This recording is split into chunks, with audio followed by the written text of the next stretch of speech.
Agarang paglilibing sa labi ng Muslim, batas na.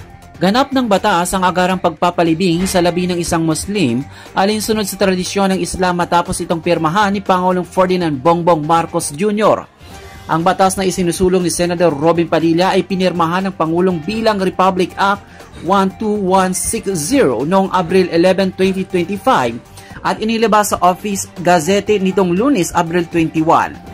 Sa ilalim ng batas, titiyakin ng Estado na mabigyan ng angkop at agarang pagpapalibing sa isang namayapang Muslim alinsunod sa tradisyon ng Islam kahit hindi ito na-isyuhan ng death certificate.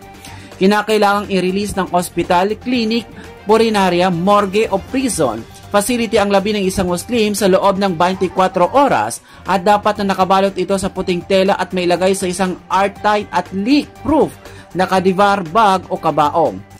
May katapat na pagkakakulong ng hanggang 6 na buwan o multang mula 50,000 hanggang 100,000 ang sino mang pipigil sa pagpapalibing sa isang Muslim sa kadahilan ng hindi makabayad ng hospital bills.